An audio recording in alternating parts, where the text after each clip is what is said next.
परमात्मा ये नहीं कहते कि ब्याह ना करवाओ। कहने का भाव यू है कि इससे काम ना लगे रहो, इस मनुष्य जीवन के एक मुख्य कार्यों को और इसमें साथ जोड़ लो।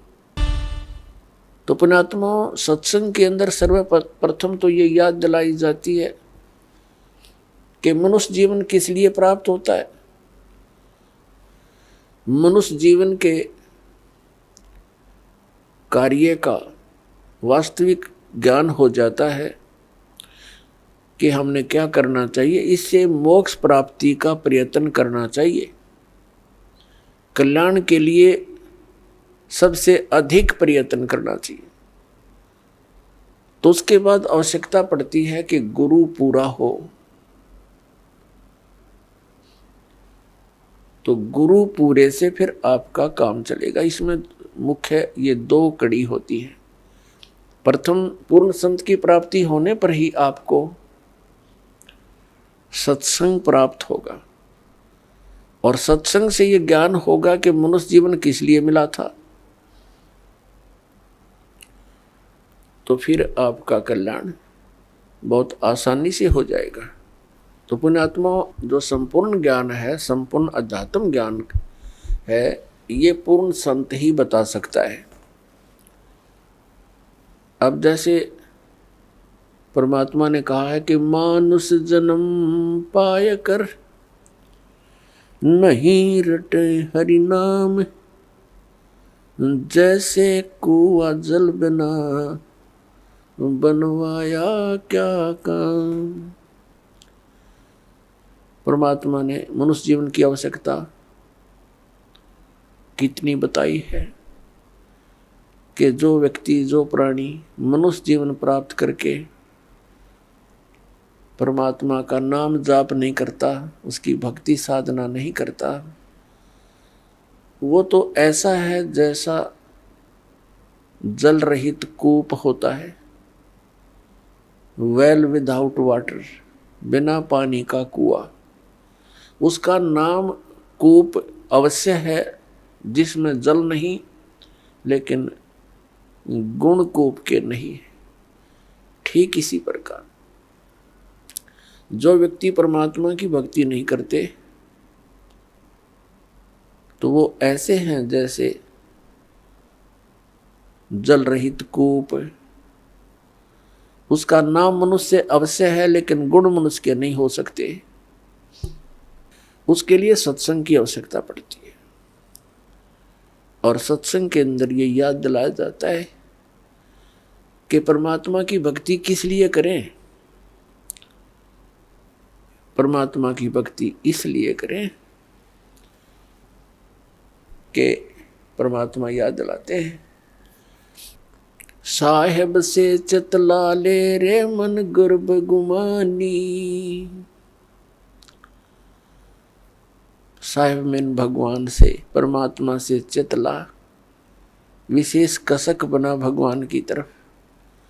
अरे मन गर्भ गुमानी, हे अभिमानी मन, परमात्मा की तरफ लग जा।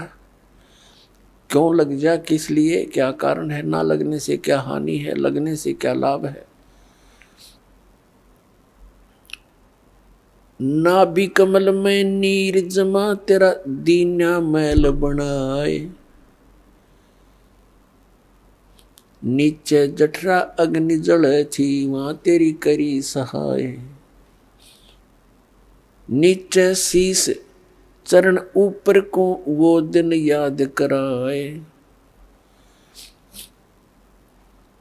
दांत नहीं जब दूध दिया था, अमी महारस खाए।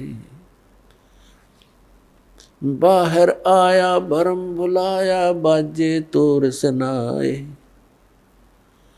तू ही तो छोड़ दे, अब चला अधम किस राय।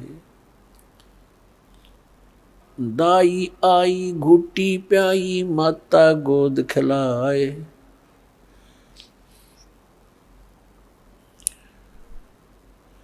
तू ही तो छोड़ दिया, इब चला अधम किस राय। अब क्या बताते हैं परमात्मा कि जब तू मां के गर्भ में था, एक विशेष संकट को झेल रहा था। नीचे को सिर था, ऊपर को पैर तेरे। और जब आपत्ति आती है, यह प्राणी परमात्मा को याद अवश्य करता है। मां के गर्भ में इस प्राणी को पूरी चेतना होती है कि मैं किस कारण से इस जेल में फंसा हूं। उस समय वो परमात्मा से अर्ज करता है, हे भगवान, एक बार मेरा संकट निवारण कर दे, मुझे बाहर निकाल दो, फिर आजीवन आपकी भक्ति करूंगा, 2 रोटी के लिए धंधा भी करूंगा, मालिक तेरी भूल नहीं करूंगा। उस समय उसको अपने पिछले जन्म जन्मांतर की फिल्में देखने को मिलती हैं अपने ही अंतःकरण में, क्योंकि हमारे अंतःकरण के अंदर परमात्मा ने एक ऐसा सिस्टम कर रखा है कि जो भी क्रिया काम कर्म हम करते हैं और जो भी अच्छी मंदी सोच हम अपने हृदय में बनाते हैं, वो सब रिकॉर्ड हो जाती है। जब तक जीव मोक्ष प्राप्त नहीं करता, तब तक उसके अंतःकरण में उसके सर्व कर्म अंदर फीड रहते हैं। और जब ये प्राणी संसार छोड़कर जाता है, धर्मराज के पास जाते ही उसकी वो किए हुए कर्मों की फिल्म ऑन हो जाती है। वहां इसको ये बताने की आवश्यकता नहीं पड़ती, तने ये गलत करा रही हो, नाट जा। वहां नाटने की गुंजाइश नहीं रहती कि मैंने ऐसा नहीं किया। तो उस फिल्म को देखता हुआ वो प्राणी अपने पिछले मनुष्य जीवन व्यर्थ किए हुए इसको बहुत याद आते हैं और बहुत रोता है। मैं कितना जालिम था, मुझे संतों ने चेताया भी, भक्ति करने लगा भी, छोड़ दिया, फिर उन्हीं मस्तियों में लगा रहा। परमात्मा की भक्ति ना करने से आज तक मैं भटक रहा हूं। तो उस समय परमात्मा याद दिलाते हैं कि जब तू मां के पेट में था, जब तो तू करा था, हे भगवान तू ही है सब कुछ, और आप एक बार मुझे इस मां की कैद से, पेट की कैद से बाहर निकाल दे, आपको कभी नहीं बोलूंगा। तो यहां परमात्मा कहते हैं, बाहर आया और भरम बुलाया, अब चला अधम किसरा, ए नालायक, अब कौन सा रास्ता अपना लिया तूने। क्या बताते हैं कि 12 वर्ष खेलते बीते, लीना ब्याह करवा। पहले बचपन में ब्याह हो जाते थे, उस समय की वाणी है ये। 12 वर्ष खेलते बीते, लीना ब्याह करवा, और तरुणी नारी से बना गरबारी, अब चला मूल गवा। परमात्मा ये नहीं कहते कि ब्याह ना करवाओ, कहने का भाव यू है कि इससे काम ना लगे रहो, इस मनुष्य जीवन के एक मुख्य कार्यों को और इसमें साथ जोड़ लो, और उसके बिना तो ये सारा काम व्यर्थ है, और उसके साथ हो जाने से सारी सफलता।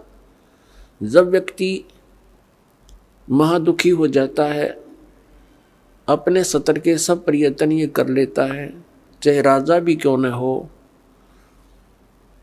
तो उसको भगवान की आवश्यकता महसूस होती है।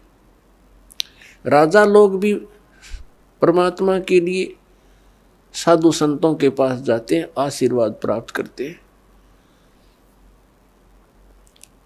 तो परमात्मा हमें याद दिलाने आते हैं कि तुम भिखारी क्यों बनो, वो साधु क्या करते हैं, वो भी तो भगवान की भक्ति करते हैं, तुम भी करो, तुम स्वयं धनी बनो उस भक्ति का, याचक क्यों बनो तुम।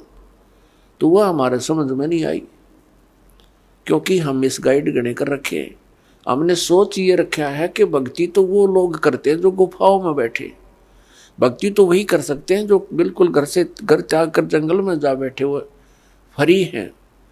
वह फरी नहीं है, वो तो आपसे भी दुखी है। तो परमात्मा हमें याद दिलाते हैं कि तरुणी नारी से गरबारी और चाला मूल गवा। मूल का अर्थ है जो अपने मनुष्य जीवन के श्वास रूपी पूंजी जो मूल धन तुझे प्राप्त हुआ था। ये मनुष्य जीवन के जितने श्वास हैं ये आपका धन है, ये मूल धन है। और इस मूल धन से हमने आगे व्यापार करना था, सौदा करना था और इसको दुगना तिगना चौगुना करना था।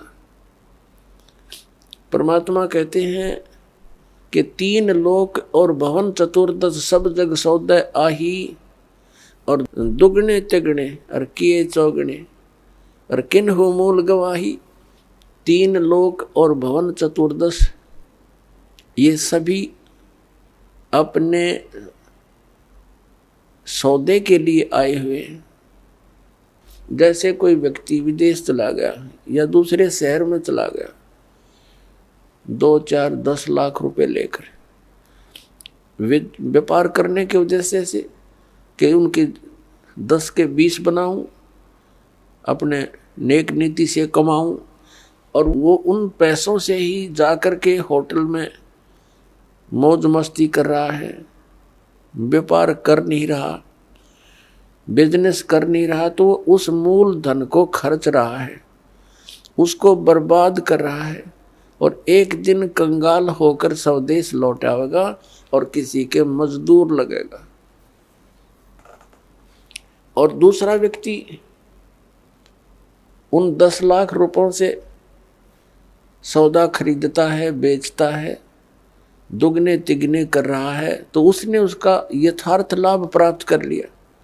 ठीक इसी प्रकार जो मनुष्य जीवन प्राप्त प्राणी इस पूंजी को खर्च रहे हैं, कोई मंत्री बन गया, कोई प्रधानमंत्री बन गया, कोई जज बन गया, कोई IAS IPS बन गया, कोई फैक्ट्री का मालिक बन गया, ये पिछला धन है आपका। कोई मनुष्य जीवन ही आपको मिला है तो बहुत पुण्यकर्मी प्राणी है, आप धनी है भगवान के धन से।